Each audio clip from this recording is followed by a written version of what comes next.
Film की शुरुआत होती है एक छोटी बच्ची को दिखाते हुए जो आराम से बैठकर टीवी पर कार्टून्स देख रही थी। तभी अचानक टीवी के सिग्नल्स चले जाते हैं। स्क्रीन पर एक इमरजेंसी रिपोर्ट आने लगती है जिसमें बताया जाता है कि पूरी दुनिया में एक बहुत ही भयानक वायरस फैल गया है। ये कोई आम वायरस नहीं था बल्कि एक भयानक इन्फेक्शन थी जो इंसानों को कुछ ही मिनटों में खूनखार जानवर जैसा बना देती थी। साइंटिस्ट ये बता चुके थे कि कुछ ही देर में ये वायरस पूरी दुनिया में फैल जाएगा, इसीलिए सब अपनी अपनी हिफाजत करें। हमें दिखाया जाता है कि इन्हीं बच्चों की मॉम भी बहुत ज्यादा घबराई हुई थी। वो अपने हस्बैंड से फोन पर बात करती हैं जो कि एक पायलट हैं। वो बताते हैं कि हालात कंट्रोल से बाहर हो चुके हैं। इन्फेक्टेड लोग जिन्हें अब फेरल्स का नाम दिया जा रहा है वो जगह जगह फैल रहे हैं। ये फेरल्स ज़ॉम्बी की ही तरह के क्रिएचर बन गए हैं, पर ज़ॉम्बी से कई ज्यादा तेज और ताकतवर हैं और ये लोग सोच समझ भी सकते हैं। इन फेरल्स ने काफी सारे शहरों और इलाकों पर कब्जा कर भी लिया है और अभी इस टाइम ये लोग जिस इलाके में थे वहाँ पर सबसे ज्यादा खतरा था। पायलट अपनी वाइफ से कहता है कि तुम्हें फौरन ये सोसाइटी छोड़नी होगी। कॉल कट करने से पहले वो पायलट अपनी बेटी एबिगेल को खुश करने के लिए एबिगेल को वो ब्रेसलेट दिखाता है जो एबिगेल ने खुद अपने डैड के लिए बनाया था। वो प्रॉमिस करता है कि मैं हमेशा ये ब्रेसलेट अपने पास रखूंगा और जल्द ही आप लोगों तक पहुंच भी जाऊंगा। ये लोग अपने आप को बचाने के लिए बाहर निकल आते हैं, लेकिन बाहर का सीन ही बहुत ज्यादा भयानक था। सायरन्स बज रहे थे, लोग चीख रहे थे और चारों तरफ ये फेरल्स घूम रहे थे। ये लोग अपनी कार की तरफ भागते हैं, लेकिन तभी रास्ते में एक फेरल उनकी मॉम के ऊपर हमला कर देता है। पलक झपकते ही अब एबिगेल की मॉम उसकी आंखों के सामने एक फेरल बनने लगी थी। एबिगेल घबराकर कार के नीचे छुप जाती है। कार के नीचे से वो देखती है कि पहले जिस फेरल ने उसकी मॉम के ऊपर हमला किया था उसी ने उसके भाई के ऊपर भी हमला करके उसे भी इन्फेक्टेड कर दिया था। और ये देखकर एबिगेल को बहुत ज्यादा दुख हुआ, लेकिन वो खामोश रही क्योंकि जानती थी कि अगर उसने शोर किया तो ये फेरल उस पर भी हमला कर देगा। कार के नीचे छुपी हुई एबिगेल को फेरल देख नहीं पाता और आगे चला जाता है। एबिगेल को लगता है कि उसकी जान बच गई, पर अब उसकी अपनी ही मॉम जो कि एक फेरल बन चुकी थी उनकी नजर एबिगेल पर पड़ जाती है और वो एबिगेल को मारने के लिए उसकी तरफ बढ़ती है। एक गोली चलने की आवाज सुनाई देती है। एबिगेल देखती है कि उसकी मॉम नीचे गिर गई थी क्योंकि एक आदमी ने उसे गोली मारकर बचा लिया था। ये आदमी कैसियस था जो प्यार से अब एबिगेल को कार के नीचे से निकालता है, उसे गोद में उठाकर प्यार करता है। इसी टाइम पर वो नोटिस करता है कि एबिगेल की नजर एक छोटे बच्चे की तरफ थी। वो समझ गया कि ये एबिगेल का भाई है और अब फेरल बन रहा है। कैसियस एबिगेल से अपने कानों पर हाथ रखने को कहता है और उसके बाद उसके भाई को भी सर में गोली मारते हुए हमेशा के लिए खत्म कर देता है। ये कुछ ही मिनट गुजरे थे और एबिगेल की दुनिया बदल गई थी। उसकी पूरी फैमिली खत्म हो गई थी और उस दिन के बाद से कैसियस ही उसकी फैमिली बन गया था, उसका टीचर बन गया था और उसका प्रोटेक्टर भी। खैर, अब मूवी में 10 साल का वक्त गुजर जाता है। दुनिया पूरी तरह बदल चुकी है और हर तरफ बस सन्नाटा ही सन्नाटा है। ज्यादातर इंसान या तो मर चुके हैं या फेरल्स बन चुके हैं। कैसियस और एबिगेल जंगल में रहकर सरवाइव कर रहे हैं क्योंकि शहर तो फेरल्स से भरे हुए हैं। एबिगेल भी अब वो डरी हुई बच्ची नहीं रही, वो एक वॉरियर बन चुकी है क्योंकि कैसियस ने उसे बहुत ही सख्त ट्रेनिंग दी है लड़ने की, शिकार करने की और सरवाइव करने की। इस टाइम भी हम उन्हें जंगल में प्रैक्टिस करते हुए देखते हैं और उसी टाइम उनकी नजर पड़ती है एक सर्वाइवर पर जो फेरल्स से बचने की कोशिश कर रहा था। कैसियस कहता है, एबिगेल तुम्हारे लिए एक टेस्ट आ गया है। वो उसे उसके स्नाइपर देता है और कहता है कि इस आदमी को बचाओ और बाकी सभी फेरल्स को मार डालो। एबिगेल बैठ जाती है और निशाना लगाने से पहले कैसियस उससे कहता है, रिलैक्स करो, गहरी सांस भरो, अपने शिकार को टारगेट करो और फिर ट्रिगर दबा दो। एबिगेल ये सब कुछ तो करती है, लेकिन अपने आप को साबित करने की जल्दबाजी में वो टारगेट को तो देख लेती है, लेकिन ये नहीं नोटिस करती कि टारगेट के इर्द गिर्द वो इंसान भी था। एबिगेल ने जब गोली चलाई तो वो उस फेरल के बजाय सर्वाइवर को लग जाती है। ये एक बहुत बड़ी गलती थी, खासकर इस दुनिया में जहाँ इंसान बहुत कम रह गए थे। उसी दुनिया में एबिगेल ने एक इंसान को मार दिया था। कैसियस उसे बहुत ज्यादा डांटता है और वहाँ से ज़ॉम्बिस को मारते हुए खुद वहाँ जाता है। वो जानता था कि अब ये मरा हुआ आदमी एक फेरल बनकर ही जिंदा हो जाएगा, इसीलिए उसके दोबारा जिंदा होने से पहले वो उसका सर ही काट देता है। जिसके बाद वो उसकी गाड़ी में से अपनी जरूरत का सामान निकालने लगता है और उसके जूते भी पहन लेता है क्योंकि कैसियस के अपने जूते बहुत ज्यादा पुराने हो गए थे। ये लोग यहाँ से जाने ही वाले होते हैं, पर अचानक चारों तरफ से कुछ गाड़ियां उन्हें आकर घेर लेती हैं। इन गाड़ियों में बहुत सारे इंसान सर्वाइवर थे जिनके पास बहुत सारे वेपन भी थे। वो कैसियस को अपने मरे हुए दोस्त के जूते पहना देखते हैं तो सोचते हैं कि जरूर कैसियस एक लुटेरा है और उनके दोस्त को लूटने के लिए ही कैसियस ने उसे मारा है। अब उस आदमी को क्योंकि गोली भी लगी हुई थी तो साफ मतलब था कि ज़ॉम्बी के बजाय इन्हीं में से किसी ने उसको मारा होगा। उस समय ये सभी लोग अपने अपने वेपन्स कैसियस के ऊपर तान देते हैं और तभी गाड़ी में से निकल कर एक मेगन नाम की प्रेग्नेंट औरत ये सब कुछ रोकने आ जाती है। वो सबसे कहती है प्लीज बस कर दो, ये भी हमारी तरह उन्हीं कुछ सर्वाइवर्स में से हैं जो अब इस दुनिया में इंसान बचे हैं, छोड़ दो प्लीज इन्हें। इससे पहले कि ये लोग कोई फैसला कर पाते यहाँ पर एक और बहुत बड़ी मुसीबत आ जाती है। इन्होंने जो आपस में शोर मचाया था उसकी वजह से बहुत सारे फेरल्स अट्रैक्ट हो गए थे और अब भागते हुए चारों तरफ से ज़ॉम्बीज़ यहाँ आ गए थे। ये ज़ॉम्बीज़ इतने ज्यादा थे और इतनी तेजी से भाग रहे थे कि लोगों को मौका नहीं मिलता कि ये लोग बचकर अपनी गाड़ियों में बैठकर भाग सके। वेपन्स तो इनके पास थे ही, तो ये वेपन्स को ही अपना कवर बनाते हैं और अपनी इन्हीं वेपन्स के जरिए अपने सर्वाइवल के लिए लड़ने का फैसला करते हैं। यहाँ पर एक भयानक लड़ाई शुरू हो जाती है। इन सर्वाइवर्स का ग्रुप हारने लगता है। इतने सारे वेपन्स के बावजूद भी इनकी गोलियां खत्म होने लगती हैं, लेकिन मॉन्स्टर तो खत्म होने का नाम ही नहीं ले रहे थे। अब बहुत सारे मॉन्स्टर्स इन्हीं सर्वाइवर्स के ग्रुप के ऊपर हमला कर देते हैं और उन्हें भी काटते हुए मॉन्स्टर बना देते हैं। और यहाँ जो सिर्फ इंसान बचते हैं वो थे कैसियस, एबिगेल, मेगन और उसका हस्बैंड डेविड। जिस टाइम ये सारे फेरल्स सर्वाइवर्स को काटने में और उन्हें इन्फेक्टेड करने में बिजी थे, उसी वक्त का फायदा उठाते हुए मेगन, डेविड, एबिगेल और कैसियस चारों कार में बैठकर वहां से भाग निकलते हैं। पीछे जो नया ग्रुप फेरल में बदला था, पता चलता है कि उनका लीडर जो भी अब फेरल ही बन चुका है, वो अपने और अपने ग्रुप के साथ होने वाली इन सारी चीजों से बहुत ज्यादा गुस्से में आ चुका है और अब उसने ठान ली है कि वो कैसियस से बदला लेकर रहेगा, जिसकी वजह से ये सब कुछ शुरू हुआ था। इसलिए वो अब कैसियस की खुशबू सूंघते हुए उस कार का पीछा करने लग जाता है जिसके अंदर ये लोग भागे थे। लेकिन हम देखते हैं कि कैसियस काफी दूर तक गाड़ी दौड़ाकर ले जा चुका था। वो अब इन लोगों से पूछता है कि आप लोग कहाँ जाना चाहते हैं। ये लोग बताते हैं कि हम लोग द कॉलोनी जाना चाहते हैं, जिसे बोट टाउन का भी नाम दिया गया है। ये पानी के ऊपर बनी एक कॉलोनी है जिसे बड़ी बड़ी शिप्स को मिलाकर बनाया गया है और यहाँ पर सभी बचे कुचे इंसान रह रहे हैं। यहाँ पर डॉक्टर्स भी हैं और हर किस्म की फैसिलिटी भी है। ये सारी चीजें सुनकर एबिगेल की आंखें चमक उठती हैं क्योंकि वो काफी टाइम से इंसानों के साथ रहने का एक ख्वाब दिख रही थी। पहले तो कैसियस को इस चीज का अंदाजा नहीं हो रहा था कि इंसानों की कोई कम्युनिटी एग्जिस्ट भी करती है। वो कहता है मैं काफी सालों से इधर उधर भटक रहा हूँ, मैंने तो कभी ऐसी कोई कम्युनिटी या कोई सोसाइटी नहीं देखी। मेगन उसे बताती है हमारा काफी बार उन कम्युनिटी के लोगों से कॉन्टेक्ट हुआ है। ये सुनकर कैसियस उनकी बात मान जाता है, लेकिन खुद वो वहाँ जाने के लिए तैयार नहीं था क्योंकि उसे लगता है कि ज्यादा लोगों के दरमियान में रहना मतलब ज्यादा खतरा। लेकिन यहाँ पे एबिगेल कहती है कि हम वहाँ पर एक मर्तबा तो जरूर जाएंगे, चाहे सिर्फ मेगन को छोड़ने के लिए, क्योंकि उसकी जो हालत है हम उसे अकेले जाने ही नहीं दे सकते। कैसियस की शक्ल से साफ लग रहा था कि वो इसके लिए भी तैयार नहीं है। रास्ते में ही अचानक से उनकी गाड़ी रुक जाती है और उन्हें पता चलता है कि वो खराब हो चुकी है। डेविड जो एक मैकेनिक है उसे ठीक करने की कोशिश करता है, लेकिन टूल्स ना होने की वजह से नाकाम रहता है। उन्हें अब पैदल चलना पड़ रहा था। चलते चलते वो एक पुरानी जगह पहुंच जाते हैं जिसे एबिगेल पहचान लेती है। इसी जगह के करीब एक एयरफील्ड थी जहां पर उसके डैड काम किया करते थे।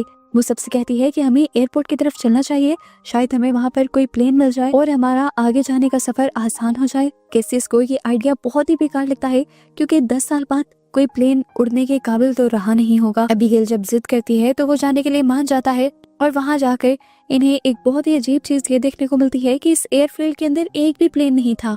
किस्मत से इन्हें एक गैराज के अंदर एक छोटा सा प्लेन मिल भी जाता है, लेकिन 10 साल से पड़े रहने की वजह से वो थोड़ा खराब था। डेविड कहता है मैं इसे रिपेयर कर सकता हूँ। वो जब प्लेन को रिपेयर कर रहा था, एबिगेल और कैसियस उसका पहरा दे रहे थे। ये लोग बार बार अपनी बाइनोकुलर से दूर दूर देख रहे थे और एकदम से इन्हें पता चलता है कि सामने से फेरल्स का एक बहुत बड़ा ग्रुप उनके पीछे वहां तक आ रहा है। अभी तो वो दूर थे, लेकिन जितना तेज वो भाग रहे थे 5 से 10 मिनट में ये उनके पास होते।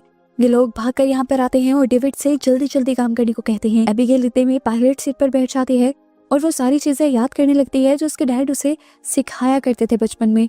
यहीं पर वो एक बुकलेट उठाकर इस प्लेन के बारे में भी पढ़ने लग जाती है और इतने में ही वो ज़ॉम्बीज़ फेंस तोड़कर यहाँ पर आ जाते हैं। डेविड और मेगन भी अब प्लेन के अंदर बैठ चुके थे। थोड़ी सी कोशिशों के बाद भी एबिगेल ने इंजन स्टार्ट कर लिया था प्लेन का। प्लेन तेजी से आगे की तरफ रनवे पर चलने लग जाता है, लेकिन उसके बावजूद ये ज़ॉम्बीज़ इतने ज्यादा तेज होते हैं कि चलते ट्रेन को भी पकड़ने की कोशिश करते हैं और उसके विंग्स को डैमेज भी करने की कोशिश करते हैं।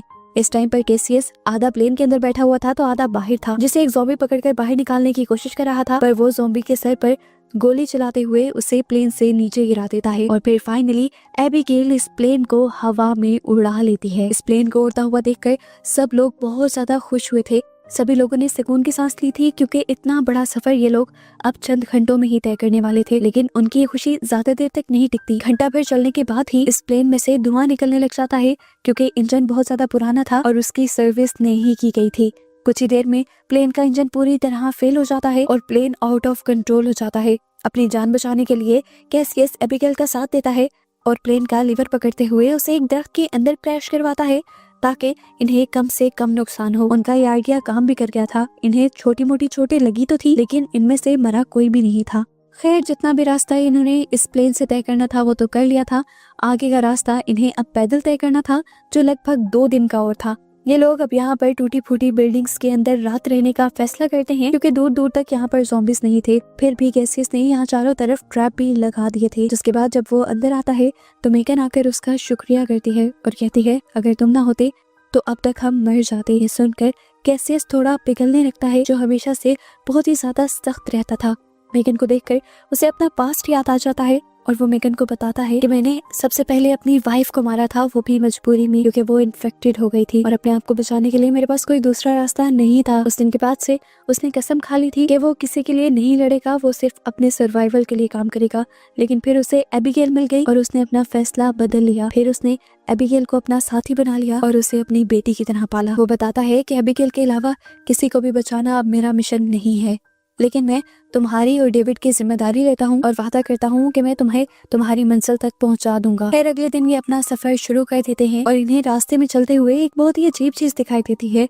एक बहुत ही अच्छा साफ सुथरा फार्म हाउस जहाँ पर बहुत सी चीजें भी उगी हुई थी और यहाँ पर बिजली भी थी। ये लोग बहुत ज्यादा हैरान होते हैं और उस फार्म हाउस की तरफ बढ़ने की कोशिश करते हैं, लेकिन तभी एक स्पीकर से आवाज आती है कि अपने अपने हथियार नीचे डाल दो। ये लोग उस आदमी की बात मान जाते हैं और अपने हथियार यहीं छोड़कर ये लोग अंदर चले जाते हैं। पता चलता है कि इस जगह का मालिक एक साइंटिस्ट था। वो इन सारे सर्वाइवर्स से मिलकर बहुत ज्यादा खुश होता है और उनके लिए अच्छा सा खाना भी बनाता है।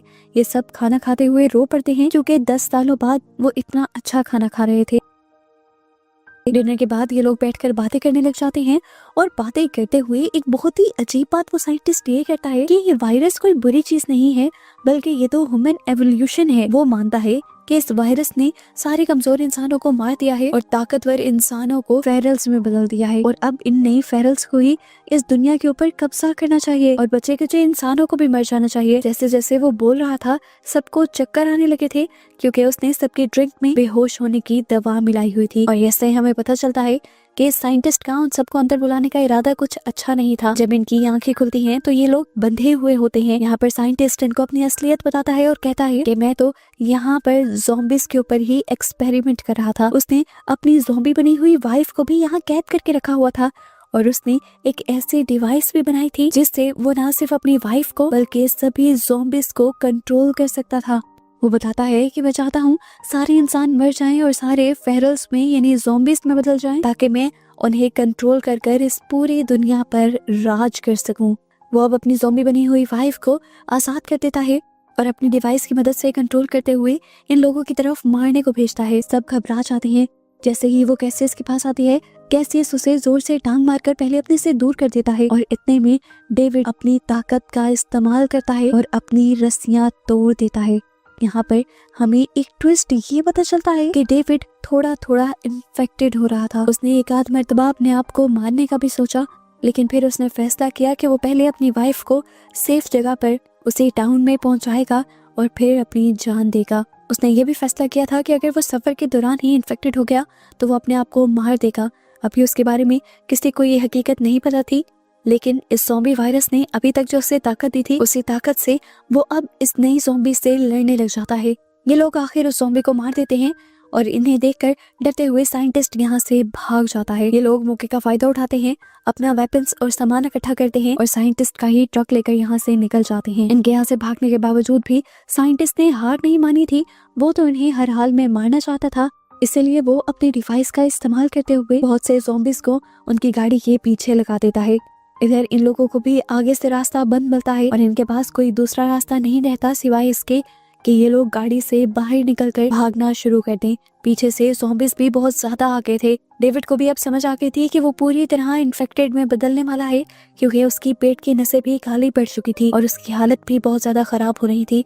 वो यहाँ पर अपनी वाइफ को मिलता है और उसे लास्ट गुड बाय कहता है। उसकी वाइफ यानी मेगन उसे छोड़कर जाना नहीं चाहती थी, लेकिन तब वो मेगन से कहता है कि ये सब मैं हमारे बेबी के लिए कर रहा हूँ। ये कहकर वो उसे कैसियस के साथ भेज देता है और खुद यहाँ बचे कुछ ज़ॉम्बीज़ से लड़ने लग जाता है। ज़ॉम्बीज़ बचे हुए तीनों लोगों का पीछा नहीं कर पाते और इस तरह ये लोग नदी के किनारे पहुंच जाते हैं। इनकी खुशकिस्मती यही थी कि इसी पानी के अंदर उस टाउन को बनाया गया था जहाँ पर मेगन को आना था। एबिगेल फौरन जाकर मदद की रिक्वेस्ट करती है और इन्हें देखकर वो लोग इन्हें कवर देने लगते हैं और दूर से इनके पीछे आने वाले मॉन्स्टर्स पर हमला कर देते हैं, जिसके बाद इन लोगों को कॉलोनी के अंदर लेने के लिए एक बोट भेजी जाती है और फाइनली ये लोग ज़ॉम्बीज़ से दूर आ जाते हैं। पता चलता है कि ये ज़ॉम्बीज़, ये फेरल्स पानी के अंदर नहीं आ सकते थे। अब हमें कॉलोनी का एक सीन दिखाया जाता है। जैसे मैंने पहले बताया कि ये कॉलोनी बड़े बड़े जहाजों को जोड़कर बनाई गई थी। इसे देखकर ये सब लोग बहुत ज्यादा हैरान थे। एबिगेल तो बहुत ज्यादा खुश थी क्योंकि वो सालों बाद किसी दूसरे इंसान से मिल रही थी। उसे यहाँ पर बहुत ज्यादा मजा आ रहा था। मेगन, जिसकी हालत इस टाइम खराब हो गई थी, उसे भी यहाँ पर मेडिकल फैसिलिटी मिल गई थी। पता चलता है कि उसके पास एक बेटी पैदा हुई है, लेकिन अफसोस की बात एक ये भी पता चलती है कि अब मेगन ज्यादा अरसे तक जिंदा नहीं रह सकती, क्योंकि उसके अंदर खून की बहुत ज्यादा कमी है और यहाँ कोई भी उसे खून नहीं दे सकता। इसी रात नए लोगों के आने की खुशी में यहाँ पर एक पार्टी होती है और एबिगेल, जो इन सारी चीजों से बहुत लंबे अरसे से दूर थी, उसे बहुत ज्यादा मजा आता है। लेकिन कैसे सब उसे अलर्ट कर देता है कि हमें यहाँ से जाना चाहिए, पर एबिगेल यहाँ से जाना नहीं चाहती थी। इसलिए इन दोनों के दरमियान में बहस हो जाती है। घूमते घूमते एबिगेल एक सीक्रेट रूम में पहुंच जाती है जहाँ पर बहुत सारे एक्सप्लोसिव्स लगाए हुए थे और यहाँ पर एक बड़ा सा रिमोट भी लटका हुआ था। इससे पहले कि वो हाथ लगाती थी, एक लड़का आकर उसे रोक लेता है और बताता है कि ये हमारा प्लान बी है। अगर कभी इस कॉलोनी पर भी फेरल्स का हमला हो गया तो वो बताता है कि नीचे के बने हुए टनल वाले रास्ते से हम सब लोग यहाँ से भाग जाएंगे और इस कॉलोनी को बॉम्ब्स के जरिए उड़ा देंगे ताकि वो सारे ज़ॉम्बीज़ जो यहाँ पर आए थे वो मारे जाएं। वो लड़का तो वैसे ही ये सारी इन्फॉर्मेशन एबिगेल को दे रहा था, ये नहीं जानता था कि इसकी जरूरत अभी पड़ जाएगी, क्योंकि वो पागल साइंटिस्ट अब अपनी डिवाइस का इस्तेमाल करते हुए बहुत सारे ज़ॉम्बीज़ को यहाँ पर ले आया था। उसने अपने साथ अल्फा फेरल को मिला लिया था। ये वही फेरल था जो सबसे पहले मिलने वाले सर्वाइवर ग्रुप का लीडर था और उसे अपने ग्रुप का कैसियस से बदला लेना था। अल्फा को कंट्रोल करते ही सारे फेरल्स उसकी बात मानने लगते हैं। अल्फा फेरल जब बिना डरे पानी के अंदर जंप करता है तो बाकी ज़ॉम्बीज़ भी पानी का डर खत्म कर देते हैं और पानी के अंदर जंप करते हुए तैरकर उस कम्युनिटी में पहुंच जाते हैं। कम्युनिटी में जोर जोर से अलार्म बजने लगते हैं। सभी इंसान खतरे को भांपते हुए सीक्रेट डोर की तरफ भागने लग जाते हैं। कॉलोनी में एक हंगामा शुरू हो जाता है और कुछ फेरल्स तो इंसानों के ऊपर हमला भी करने लग जाते हैं। कैसियस इस अफरा तफरी में भी पहले एबिगेल को ढूंढता है और एबिगेल उसे मिल भी जाती है, लेकिन इस टाइम इन्हें अंदाजा होता है कि ये लोग एस्केप टनल से बहुत ज्यादा दूर हैं। इसी सारी लड़ाई के दौरान साइंटिस्ट भी कैसियस के सामने आ जाता है। उसे लग रहा था कि अब वो नया गॉड बन गया है सिर्फ इस डिवाइस को बनाकर। कैसियस को उसे देखकर इतना ज्यादा गुस्सा आ रहा था कि कैसियस ने उसके ऊपर ही हमला कर दिया और उसे मारते हुए बार बार उसकी डिवाइस को दीवार के साथ टकराया, जिससे उसकी डिवाइस टूट गई। सिग्नल्स खत्म हो गए और अब ज़ॉम्बीज़ उसके ऊपर टूट पड़े, जबकि कैसियस तो अपनी जान बचाकर यहाँ से भाग गया। आगे बढ़ने पर कैसियस को पता चलता है कि मेगन अब मर चुकी है, लेकिन अब उसकी एक बेटी थी जो जिंदा थी। मरने से पहले मेगन कैसियस को ये जिम्मेदारी देकर जाती है कि जैसे तुमने एबिगेल को पाला है और उसे ट्रेन किया है, मेरी बेटी को भी तुम बिल्कुल वैसे ही ट्रेन करना। इधर दिखाया जाता है कि सभी सर्वाइवर्स उस टनल से निकलकर एक सेफ जगह पर पहुंच गए थे। वो रिमोट कंट्रोल इस टाइम उसी लड़की के हाथ में था जो एबिगेल का दोस्त बन गया था। वो देखता है कि एबिगेल और उसके अंकल अभी तक उस टनल से बाहर नहीं निकले, इसीलिए वो इंतजार करता है और उस कॉलोनी को तब तक तबाह नहीं करता जब तक एबिगेल ना आ जाए। यहाँ एबिगेल जो सारे ज़ॉम्बीज़ से लड़ रही थी, उसके सामने जब अल्फा ज़ॉम्बी आता है तो वो उससे अपने आप को बचा नहीं पाती, क्योंकि अल्फा ज़ॉम्बी के हाथ में उसने एक ब्रेसलेट देख लिया था। ये वही ब्रेसलेट था जो उसने बचपन में बनाकर अपने डैड को दिया था, यानी ये अल्फा ज़ॉम्बी उसके डैड थे। उसे समझ नहीं आया कि वो क्या करे। ये अल्फा ज़ॉम्बी उसे खाने ही वाला था, लेकिन ठीक वक्त पर उसे बचाने के लिए कैसियस आ गया। ये देखकर उसे होश आया। वो कैसियस को बचाना चाहती थी, पर एक मिनट के लिए अपने डैड को मारना उसके लिए आसान नहीं था।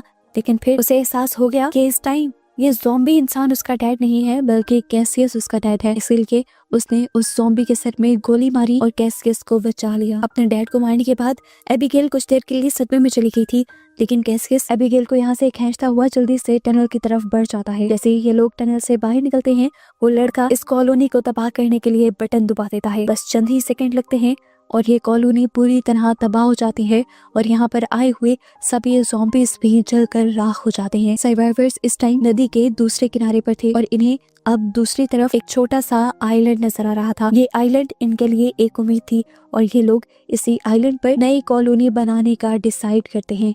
इस टाइम कैसियस ने भी अपनी सोच बदल ली थी, क्योंकि अब जिस तरह बाकी लोगों ने उनकी जान बचाई थी, वो भी समझ गया था कि लोग खतरा नहीं बल्कि ताकत होते हैं। वो भी अब एबिगेल और इस छोटी बच्ची को लिए उन लोगों के साथ रहने का फैसला कर लेता है और ये लोग निकल जाते हैं उस आइलैंड के लिए, जिससे अब ये लोग अपना नया घर बनाएंगे और जिसे हमेशा ये लोग ज़ॉम्बीज से और फ्लेयर्स से दूर रखेंगे। और बस इसी तरह इन्हीं सबको दिखाते हुए ये मूवी यहाँ खत्म हो जाती है।